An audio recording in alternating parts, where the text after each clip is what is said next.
Welcome to Natural Habitat Adventures, Daily Dose of Nature.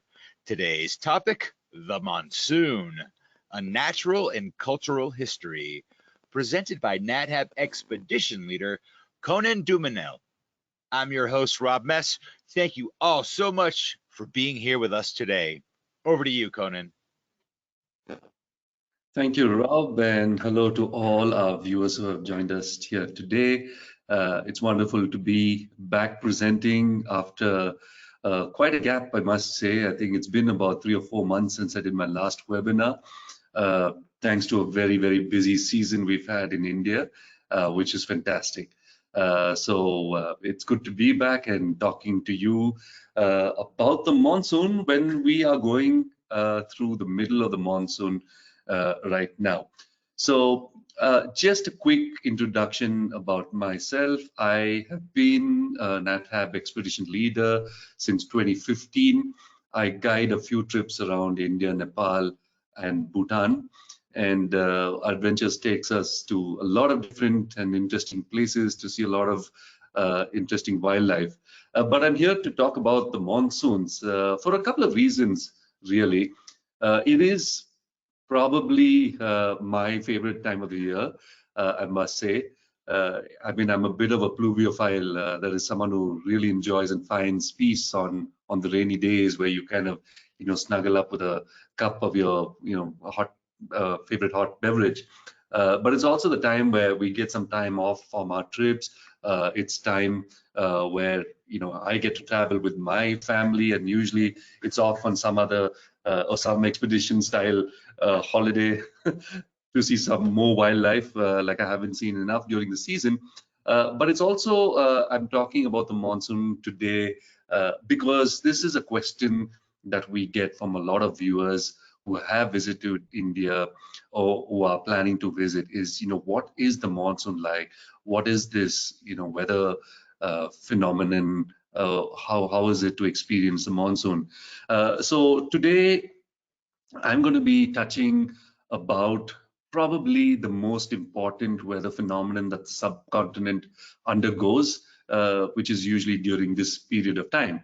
Now, this is India's off season, so to speak. And when I say India, I'm also sometimes I will use the term the Indian subcontinent, which sort of encompasses Nepal, Bhutan, Bangladesh, Sri Lanka, Pakistan, and so on. But to give you an idea of this landmass and what happens during this period of time, and what changes undergo during the monsoon period, and I wish to sort of highlight some of the importances of that during this webinar. So here we go. All right. So to understand the monsoons, this period of rain, so to speak, it is important to understand all the things that go into place before it actually arrives. Now, we have two different monsoon seasons, and I'll talk about more of that in detail as we go on.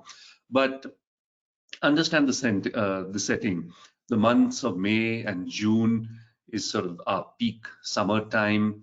We look at the central sort of plains of India, the central plateau of India, where temperatures can reach close to about 117 degrees Fahrenheit.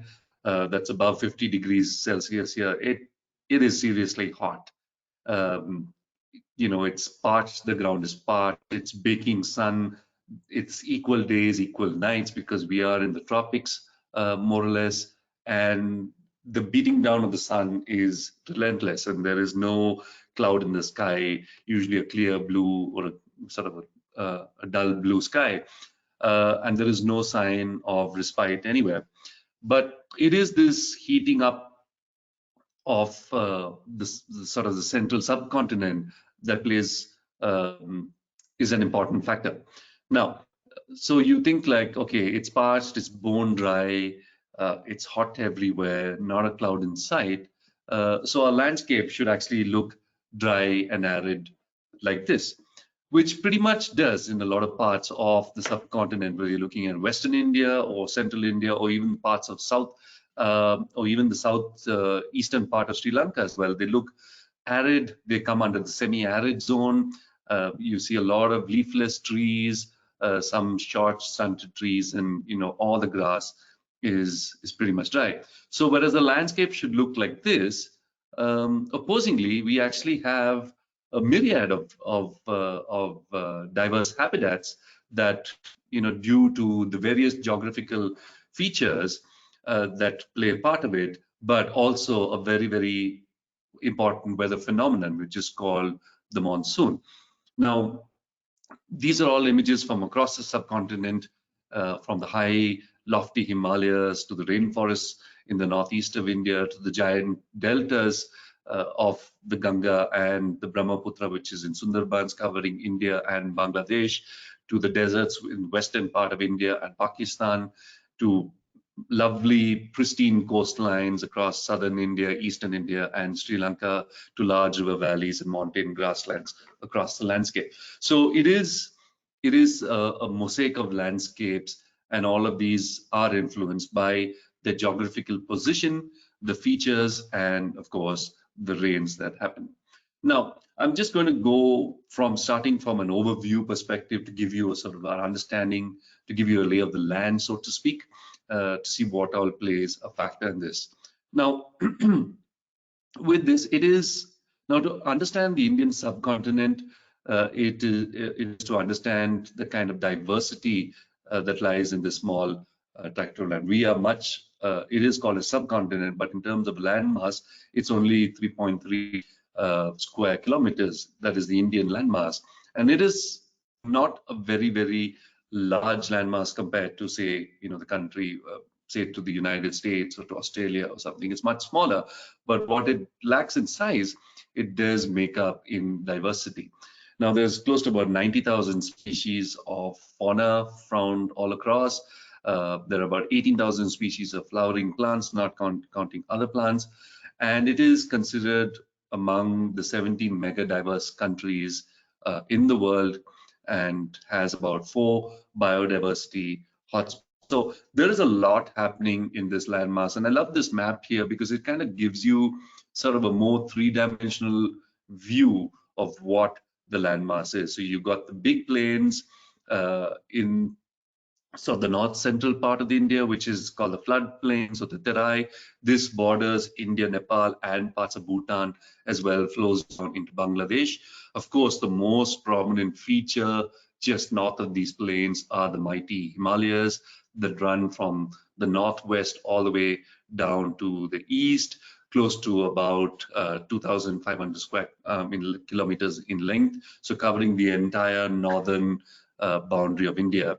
We have the Thar Desert, which is in the western part of India, goes into Pakistan.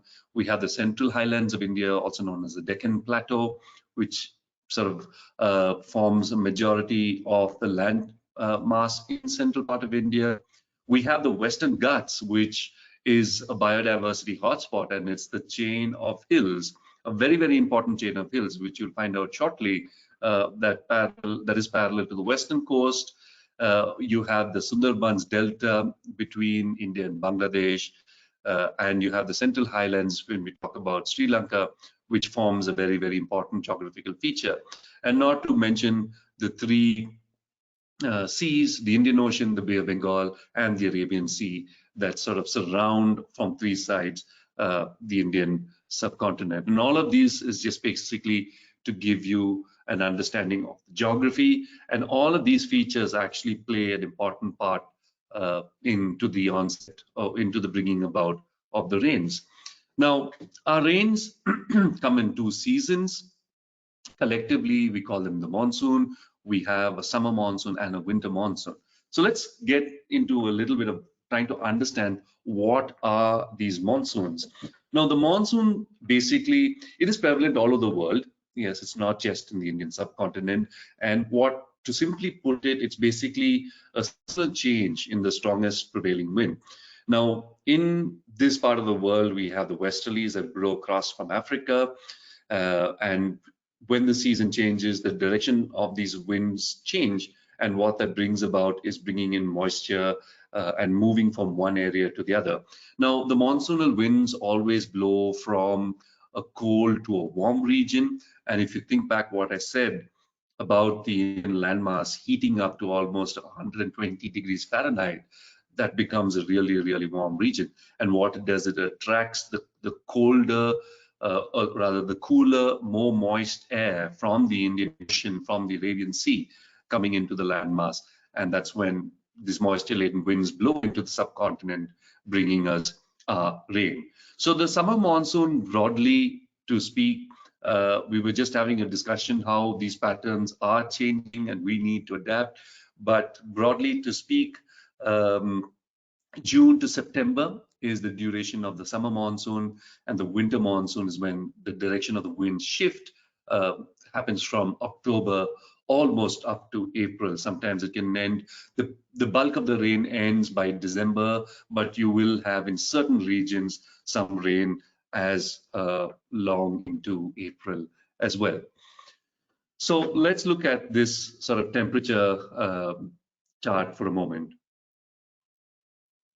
So we're looking at again the peak of summer. For us now, summer in most parts of this side of the world is May and June. So April, kind of the end of spring, brings on summer. May and June when the landmass heats. So we've got a low pressure center building, and then you have a high pressure center which is in the cooler part of the ocean, and with the sun beating down on us, you create these low pressure, and then what happens is the high pressure moves in to the low pressure center and then empties the rain, and as that rises in pressure, it creates a sort of a cyclical effect of the clouds blowing over the oceans, gathering more moisture with the heat, coming back into the landmass, emptying itself, rising up into the air, moving over the oceans and coming back. And it's this wonderful phenomenon that gives us and is so influential to our livelihoods in the subcontinent. Now, the monsoon, and we get this question a lot, is it raining all the time? Or how much of rain do you get? Or which parts get rain and which parts don't get rain? Now, there is no singular answer to this. But to understand it is, I've sort of for comparison, I've got these two maps in front of you, and on the left you've got sort of the heat sort of spot or the heat wave map that across the subcontinent, and on the right you have the onset of the monsoon or the progression of the monsoon. Now, the amount of rainfall varies from place to place, and also because of those geographical features I was mentioning to you about. And as you see, the central part of India, central northern part of India, the deep red spot moving on even to eastern Pakistan is where it gets the hottest. And that sort of heating up is what brings about the rain. And if you look at the rain, it starts on the southwest coast of India, generally around the first week of June, and it moves up in a sort of a northeasterly direction. Now, this monsoon, this is the first monsoon, the summer monsoon, is also called the southwest monsoon because it starts on the southwest coast. Now, the southwest coast, if you remember the map, parallel to the southwest coast is the Western Ghats, which at its tallest point is about 2,360 meters. So it's a continuous chain of mountains, and what it does, it acts as a breaker for all these moisture-laden clouds coming in and empties out all the rain on the western side of the southern coast. So that's why if you look at the chart, it has the most amount of rain. And as the monsoon progresses up north, it meets the Himalayas and empties out some more of its rain there. So all the northern plains gets its rain there. Now, similarly in Nepal, the southern bit is where it gets its rain, which is why it's the most productive, agriculturally most productive region as well. And if you look at Sri Lanka, they have the central part, which is called the Central Highlands again, which is 1,800 meter high point at the most, and it acts as a barrier, and the southwest coast of Sri Lanka also gets its rain as well. So all of these countries with their geographical barriers or geographical features is influences the amount of rain you get. Now, and we'll talk about that as we go on. Now, this is today's podcast. I hope you're able to see the sort of animation. And looking at it, you see India sort of right in the middle, Sri Lanka down below, Nepal just off to the right. And you see the monsoon is pretty much enveloped the entire southern peninsula of India and some parts of northern Sri Lanka, southern Nepal as well. And I keep highlighting these countries is also because they're significant, because these are places where we run our trips. And when we're out on these trips, we talk about so much about the wildlife, but it's also important to understand the climate and weather patterns that happen here, and why we see certain things on when we're out on safari. Why we see certain things is because of all of these climatic patterns that take place. So to highlight some of the places that we visit on our trips to the subcontinent, I would be throwing in those names and why. So if you've been there, or if you've traveled there or would want to travel, it will pique your interest as well. So during the monsoons, we have this, it's sweeping across. It hasn't covered northern India or much of northern Nepal as yet, but it does transform a landscape as it moves along. And this transformation process is what we're going to talk about, and why is it so significant to not just the landscape, but also the cultures and communities that live within the space. Now, this again is a nice comparison picture. This is from Ranthambore Tiger Reserve in the northwestern part of India. On your left is in the peak of summer, probably April or May, where everything looks dry and brown and desolate almost.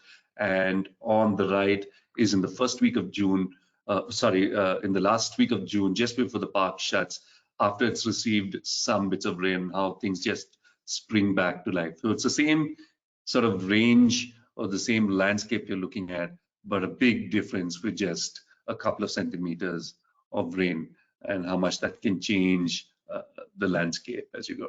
So how wet does it get during the monsoon? Again, there is no easy answer because of all these variations we have spoken about. But this map, I think, illustrates it very well. You know, the deeper red regions being the drier regions, and the deeper blue, the bright red being the drier regions, and the deep blue being the wetter regions across the subcontinent as we see. But just to throw a few bits of trivia at you, a few factoids. 75% of the subcontinent's rain comes during the monsoon season. 25% of the other precipitation happens due to snowfall, unseasonal rain, pockets of convectional rain that happens in certain places. But a major chunk of our rainfall happens during the season. And it is this period that is so important when we look at livelihoods of certain communities. Now, the national average of rain in India, this is an Indian fact, not the entire subcontinent, is about 46 inches. And we get the monsoons account for about on a 50-year average accounts for a large chunk of rain. Now, the southeastern part of India the southwestern part, I've just noticed a mistake there. It should be southwestern and northeastern India together account for about 170 inches of rain that we get there, which is an insane amount of rain. Marsaram, which is in the northern eastern part, just below the letter 4 that you see in the map, that little deep blue patch there, that gets about 464 inches of rain every year. It's one of the it is the wettest place on Earth. The second most wettest place on Earth is in the southwestern parts of India, about 9 hours by road from where I live, and that is seriously wet. And there's an insane amount of rain that happens during the monsoons there. It sheets and sheets, and you can barely see in front of you. Fun times. So the monsoons, I keep saying that they're significant. So I just want to go back into history to talk about how significant a role the monsoons have played throughout history.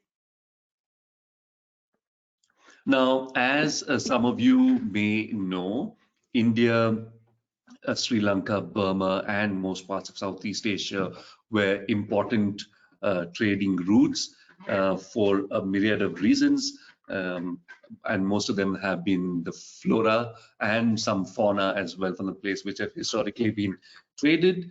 And most of the trade, if you go back to ancient times, the Greeks, the Phoenicians, the Persians, the Ethiopians, Arab traders, all of them used the monsoon winds to come across the Arabian Sea, come across the Indian Ocean, trade with Southeast Asia, and go back. Now, across India and Sri Lanka, there have been many ancient kingdoms in the past. Not many of them had a notable naval presence. Some of them did, closer to about 700, 800 AD, where some of the notable dynasties used naval trade and went hopping across Southeast Asia, taking the influence of, which was mostly for religious reasons, spreading Buddhism, Hinduism, and also indulging in trade as well. But the major trade started in medieval times with the onset of the Romans, and prior to that, the Arabs as well. The Romans, to give them credit, documented things very, very well, and for many years held sway of the trade routes that happened here.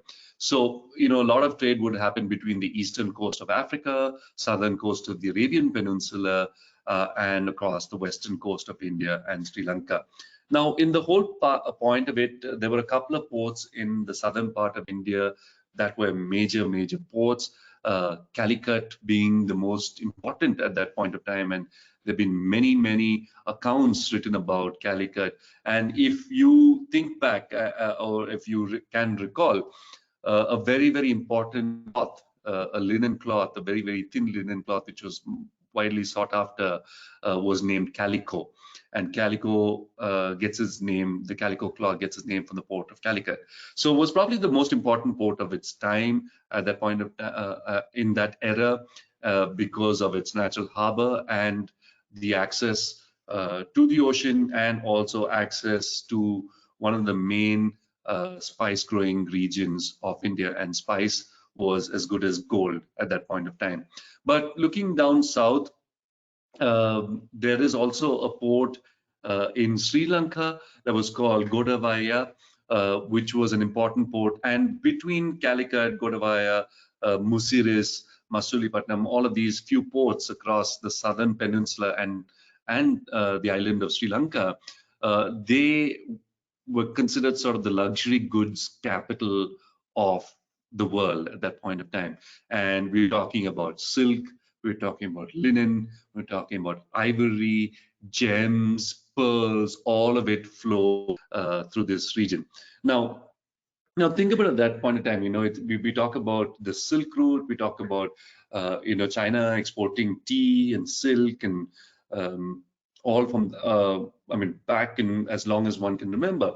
But a journey from, say, Guangzhou in the eastern part of China to all the way to Baghdad, which was kind of the center of the known world, the big markets, the big trading points in Mesopotamia, could take up to 2 years voyage across sea, and the land route was even more treacherous till the Silk Route came about.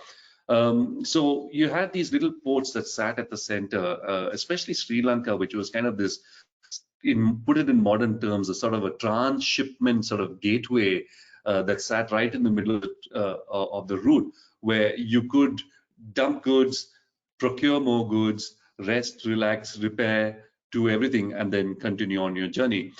Sri Lanka at that point of time grew up to be this very important sort of entrepot trading center. And while Sri Lanka produced its own sort of goods, like ivory was traded quite heavily, gems, pearls, all of these, it also acted as a point where it could receive and then transfer goods. So most of the trade around that time involved all these luxury goods. So Sri Lanka imported silks from China, horses, perfumes, glass came from India, corals came across the Mediterranean, ceramic goods were imported as well from the Mediterranean European countries. And what it gave in return were gems, pearls, iron, elephants, peacocks, and then later on we would know spices and tea. So this was a very, very important sort of trading route right from ancient times all the way up to medieval times, where the trade took a kind of a different tone or different note altogether. So all the luxury goods, while they continued to be traded, dropped in value, and what assumed more value was the spices. So if you know the age of discovery, as we talk about it, that is a period between the 15th to 17th century, where a lot of seafaring nations, European seafaring nations, went out or heard about the wealth that India, or India when we say the Indian subcontinent, possessed. And after the break in trade with the Romans, there was a period of lull. And then we had the major voyagers such as Magellan, Columbus, Vasco da Gama, all of these names that they started it during the 15th century to find this sort of fabled land, to find a trade route to this fabled land, mainly for its spices. So European power was exerted later on when they formed the trade route. European power was exerted not just through exploration, but then later on we know through trade and then conquest as well. Because the powerhouses at that point of time were sitting in Italy, where Venice and Genoa, where they monopolized the trade, which is what set off Columbus to find this trade route to India. And in 1492, he discovered America instead. But only 6 years later, the first sort of European after the Romans to arrive in India was Vasco da Gama. And he was Portuguese, and he arrived on the west coast of India. And probably the main spice that sort of drove all of these Europeans to find this trade route was pepper. Now, this is considered the king amongst the spices, also known as black gold. Pepper historically has and continues to still compose about 20% of all the spice trade is composed of pepper. Now, just to switch into natural history a bit, now it is a vine. We know pepper nigrum is the scientific term, and it is native to South Asia and Southeast Asia. A lot of it is grown in the southwestern coast of India, continuing into Sri Lanka as well. It is a vine. It can grow on trees. It can even with a little bit of support. Many of the houses even grow them as sort of garden creepers. And they have been used in cooking since 2000 BC, where people have recorded or found sort of remains of pepper in little pots. Pharaoh Ramses was buried or mummified rather with pepper in his nostrils, and was considered an important ingredient, not just for cooking, but also various things. And for a lot of time, pepper was also used as a currency throughout the Roman Empire, Egypt, Mesopotamia, the Levantine countries, Yemen, everywhere. And peppercorn was a much traded product. And you know, the legacy still remains. Have you heard of the term peppercorn rent, where it's sort of a token agreement? It's still used, and this is where it sort of originates from. Now, pepper is grown in sort of the wetter regions of the subcontinent, and there are various varieties of it. If you've heard the name Malabar Black or Cherry Black, these are all regions or towns in southern India.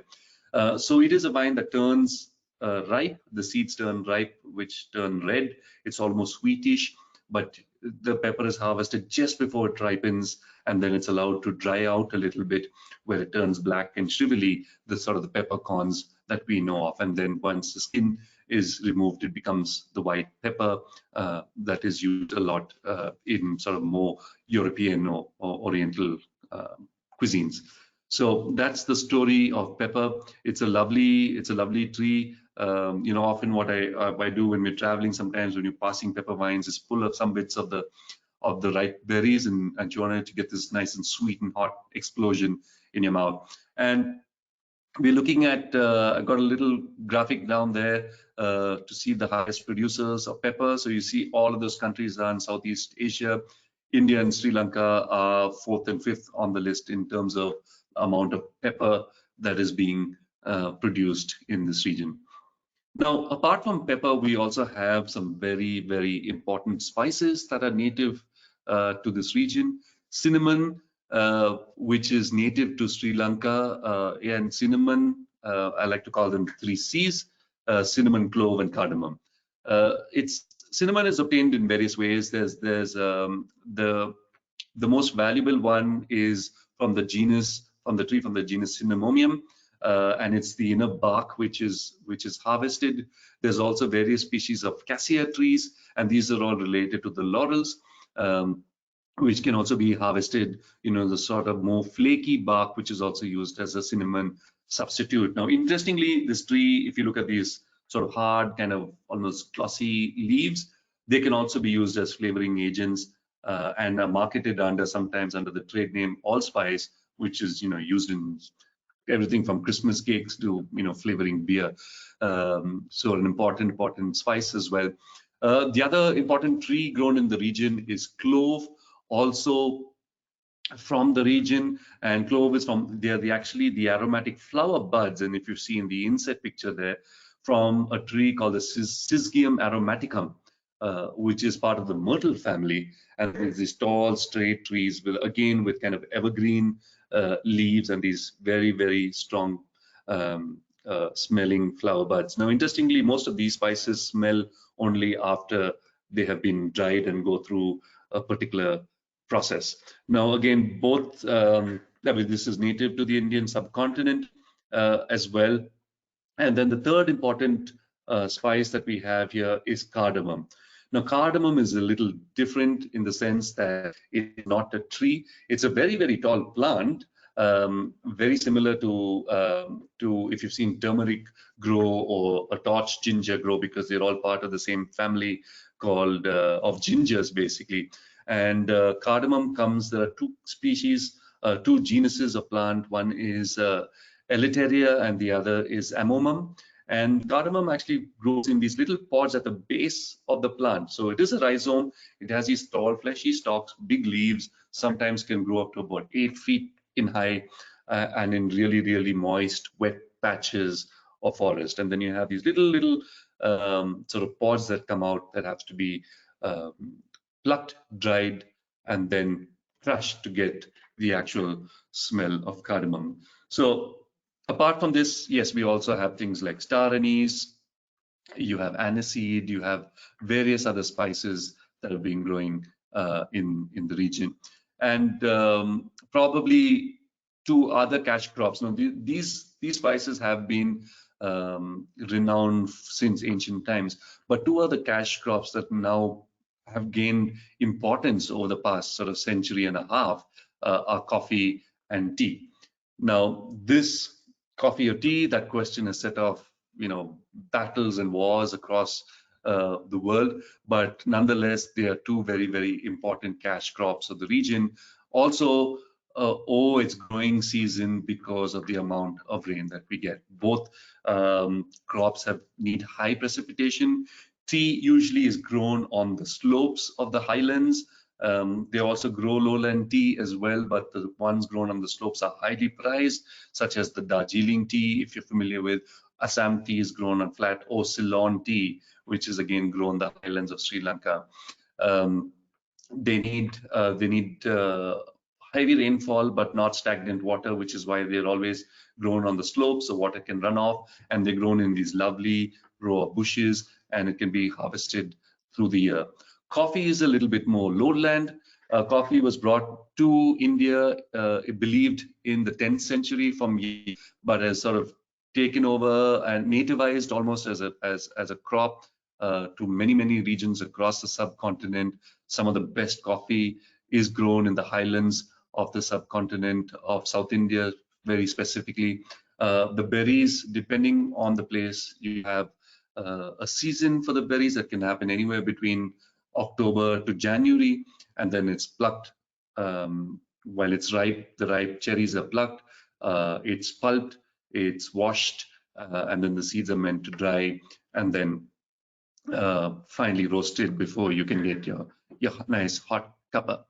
Now, we looked at all these important crops and during trade, and to go back when we switch centuries from medieval times, come back into the 17th and 18th century, where we had interest from various other European powers coming in, and we saw all of them form massive public undertakings or massive companies to kind of regulate the trade. The English East India Company probably being the most notable one. But we had many European powers come into the subcontinent for the spice trade, and then also later tea and coffee. Starting with the Portuguese, then you have the Dutch East India Company that set up shop here. You had the French come in, the Danish, and last of all were the British, which then soon sort of consolidated, and they owe their world power status because of the trade and the power they consolidated in India. Now, all of these spices had to be, and all of these crops had to be taken out.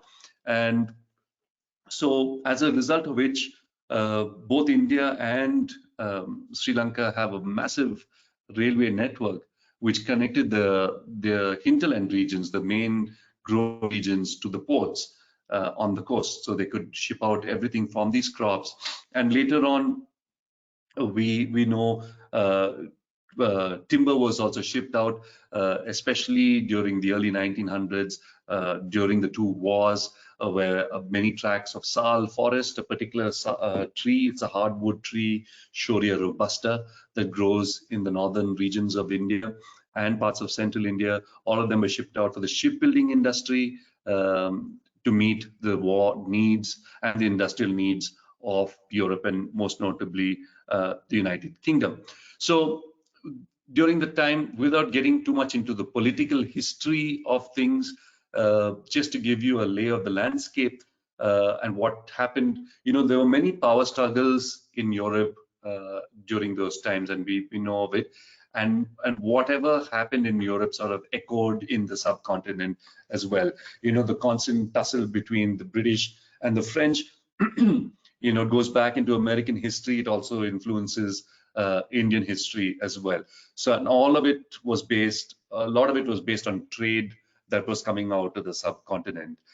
You had the big production houses that had to happen in India and Sri Lanka and Nepal, all of which was feeding the demand in Europe. And so you had all of these trading companies with tremendous spheres of influence, with tremendous political clout calling the shots. And therefore, colonialism expanded throughout the subcontinent and thereon to Southeast Asia. Now, we just to kind of switch tracks a little bit, pun intended, we're looking at why was this region so productive? What was it? Yes, we know the geography. Yes, the nativity of certain crops that have been grown here, which was widely sort of sought after. But what makes this region so productive? Now, we spoke about geographical features, right? The Western Ghats, if you recall the map, on the southwest coast of India, the Central Highlands on the south central bit of Sri Lanka. And I think the most notable one in this case is probably the Himalayas. And I'm going to use the Himalayas as an illustration. Now, we spoke about the southwestern moisture-laden winds blowing up from the Indian Ocean, moving up. And what it does, it breaks against the Himalayas. The Himalayas are a barrier, and it bashes against them because they're so heavy laden. So they're all low clouds, and they can't get above the mighty Himalayas. And what it does is empties its entire load on the region south of it. So regions like India, Nepal, Bhutan get all of this rain.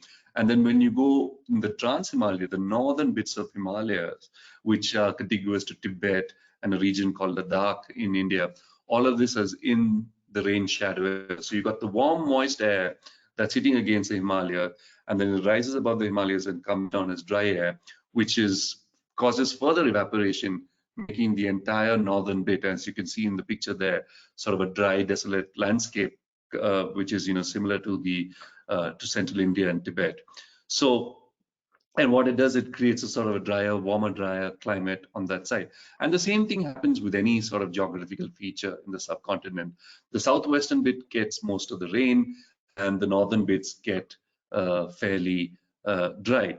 And how this influences the landscape and what it does to the wildlife there, you'll have to join me in 2 weeks when I'm going to talk about what happens to wildlife, to certain wildlife during the monsoons.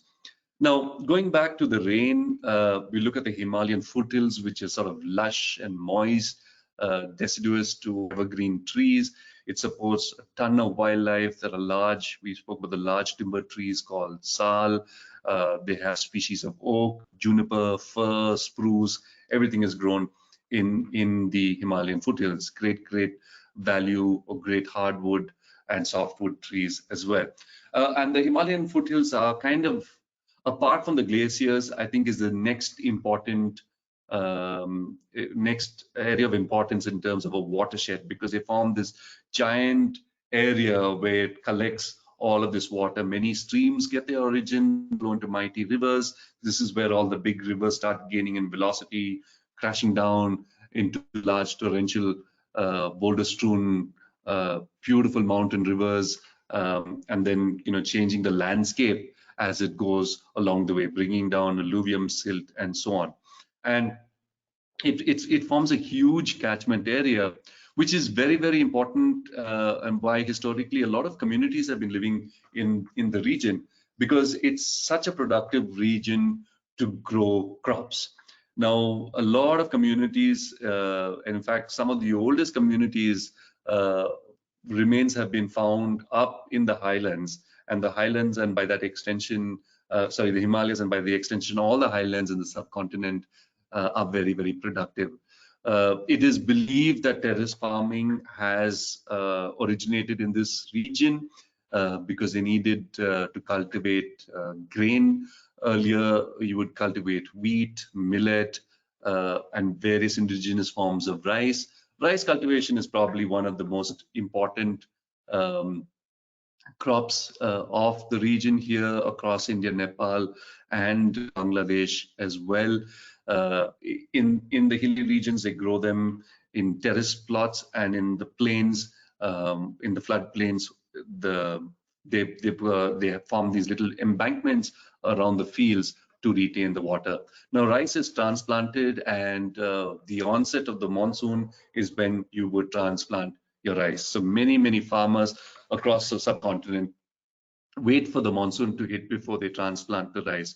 So what you see here in this image is rice being transplanted from the nursery into the main flooded plains, because initially why they use the flooding method of the rice is because, not just because it needs a lot of water, but because to increase the productivity of rice, you need zero weed. So when you have water flooding in these little fields that you're planting in, weeds don't grow, allowing the rice to take up and grow to full strength. So, which is why this method is so important. The timing of this method is so important. It has to be timed when the rains just about hit. The floodplains otherwise are a very important region. There are a lot of native grasses that grow in the place. And here you see this is the river Brahmaputra in sort of full state. It's an important area for wildlife as well. Some of the massive, the largest mammals on the planet, such as elephants, rhinos, tigers, and other wildlife such as gharials and crocodiles, all of that inhabit this region as well. So it is a very fertile region, rich in alluvium that is brought down from these hills, and therefore why it is also important for the communities living around the region, because it is such an important growing space, and it is in fact a food bowl of the subcontinent. The monsoons are also for other non-farming communities. It's also an important time. This is an image from central India where we do the Grand India trip. These are Billherders, that are traditional herders. They have heads of cattle, and there are other herding communities that work with goats and sheep as well.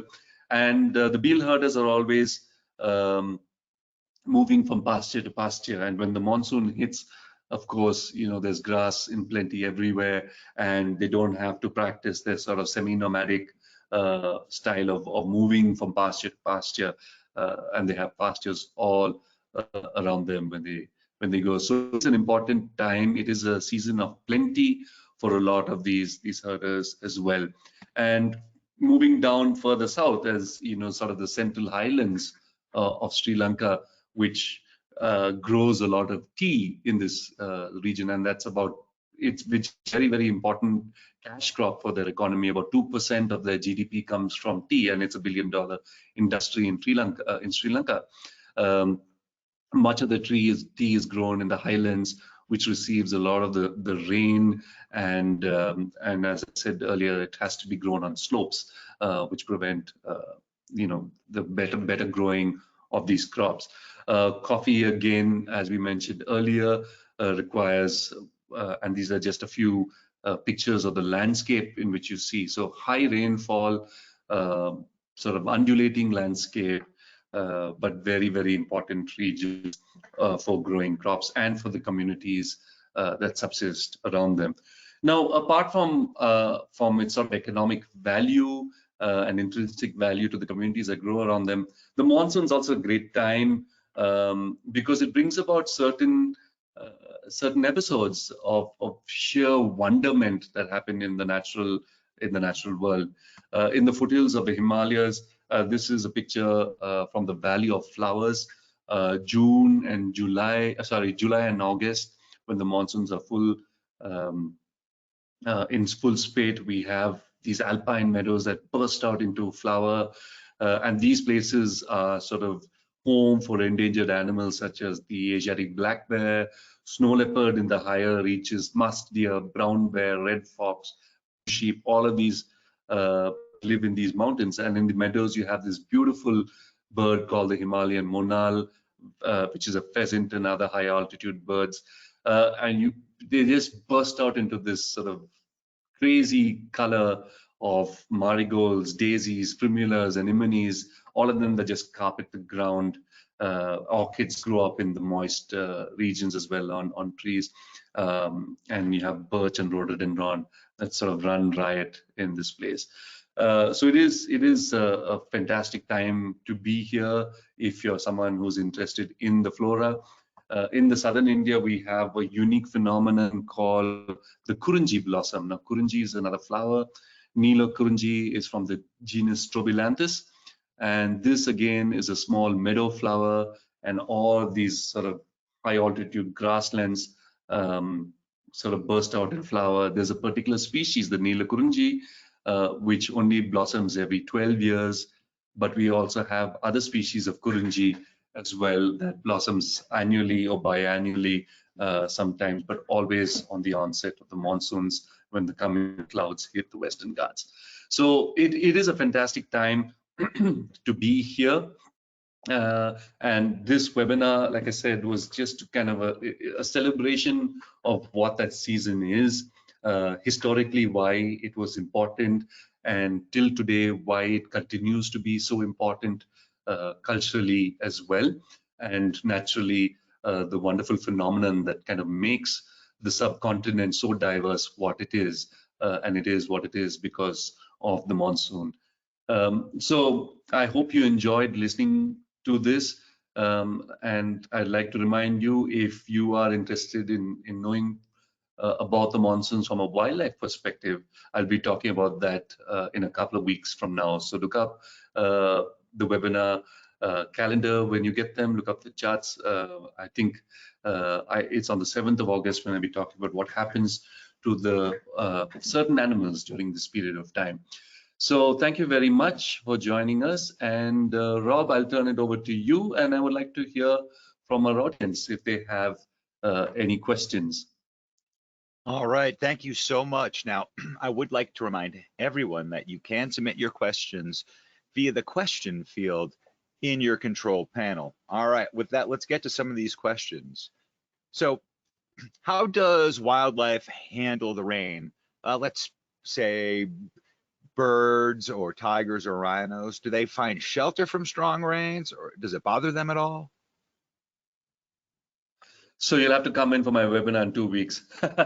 No, just joking. But short answer is that some animals you see really come into the own, like some of these beauties here behind me, really come into the own during the monsoon. It is a time for breeding for a lot of animals, actually. And just from my experience, the beginning of the monsoons, we see much of the animals actually enjoying the rain. They don't care. They just stand out there, get soak up all the rain they can, sort of like a nice respite after the long summer. But then, as we progress into the monsoons, you do see animals hunkering down. Especially when the monsoon reaches its peak at the end of July and August, you see many of the animals hunkering down. When you're going out looking for them, it's often harder to see because they're often seeking refuge somewhere. And then once there's a break in the rains, you see them coming out as well. So it depends really on the animals. A lot of amphibians and reptiles love the rains. A lot of mammals and birds kind of take it a little easy, take shelter, not so much activity, but they don't really retreat or hibernate, so to speak. But there's just a drop in activity during the peak of the monsoons. Great. Thank you for addressing that. So, can you talk about how climate change has affected the seasons and the amounts of rain that India is now experiencing? Okay, I can for sure tell you from my experience here. I mean, and you can, sort of postulate that uh, with what the scientists are saying and all the data that we have. And we have enough data to show that patterns are changing, and just the amount of rainfall has. Um, we have seen the monsoon season, though it's not an exact science. Yes, we say it starts in June and sort of ends in September and then picks up, starts again in October and finishes by April. But we've seen these seasons change this year. In fact, Rob, as I was talking to you earlier, we've just about hit the sort of not even the peak of the monsoon yet, and we're already in July. June came, there was a little bit of rain, it wasn't enough, and we've seen these sort of cyclical patterns happen every year. There was, in my experience living in this current city I'm living in Bangalore, I remember for 6 years when we were monitoring it with one project I was working with, we had to monitor the amount of rain and monitor it, and we saw it was far below the average that was expected. And then suddenly in the 7th year, we got an above average rain, and the monsoon season progressed all the way up to December.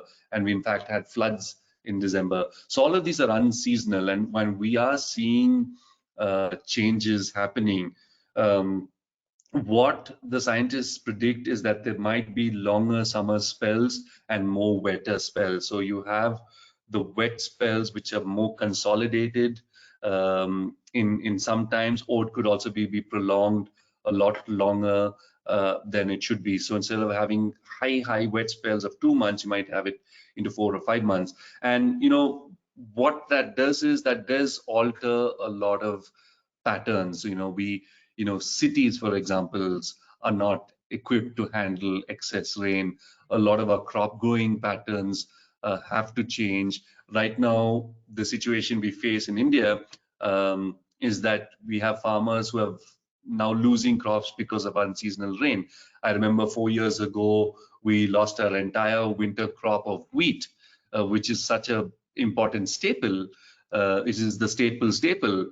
We lost it because of unseasonal rains in November and December.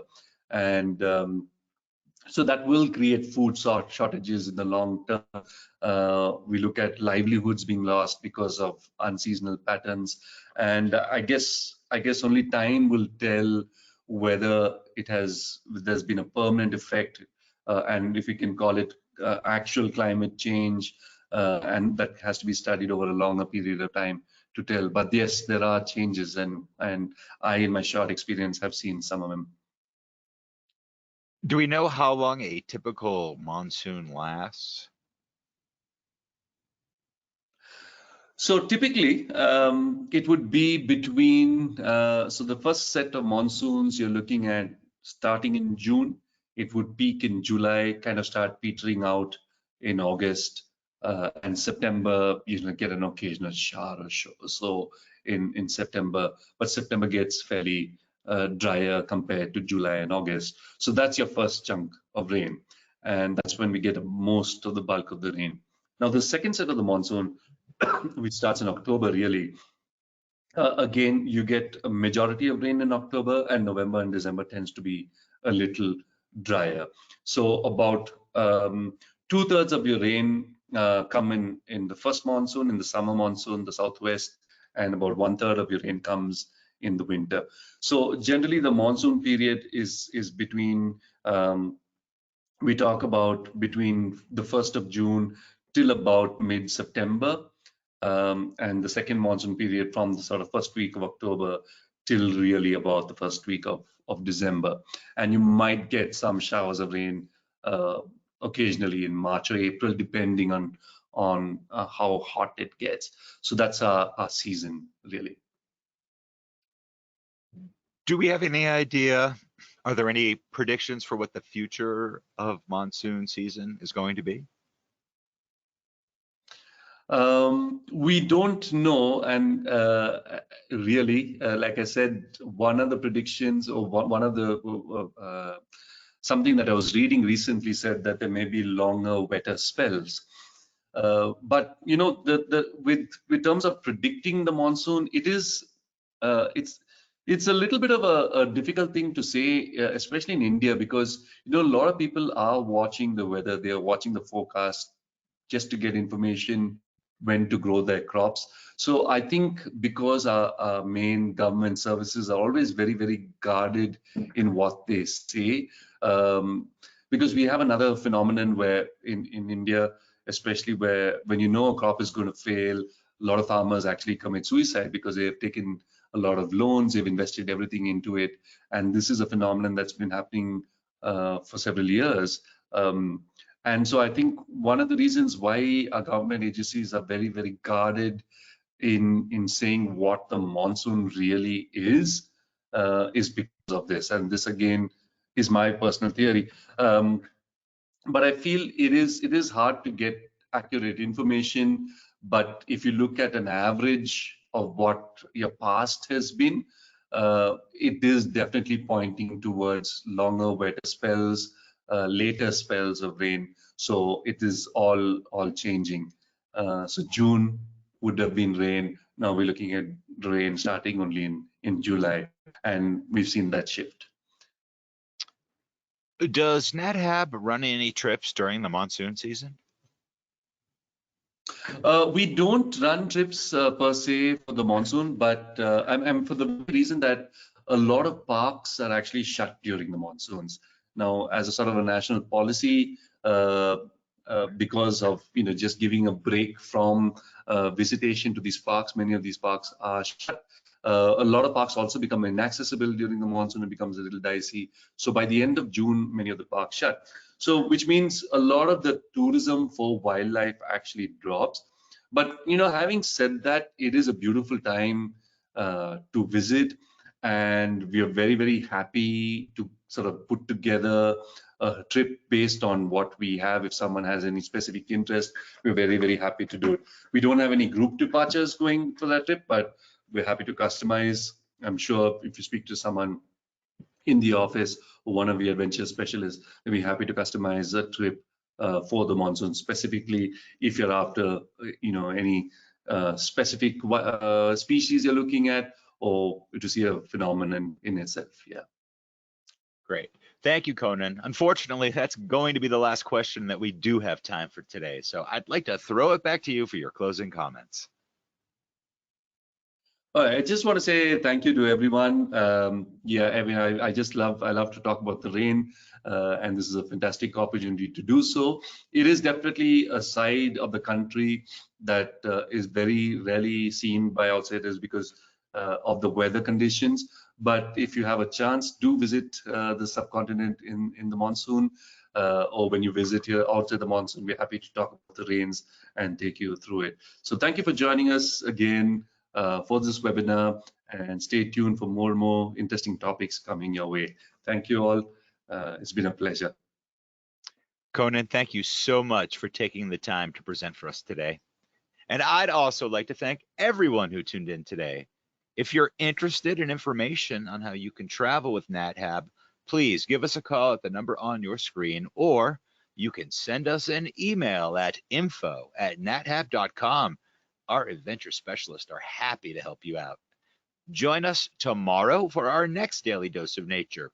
You can check out this week's lineup, including registration links, on our website at nathab.com/webinars.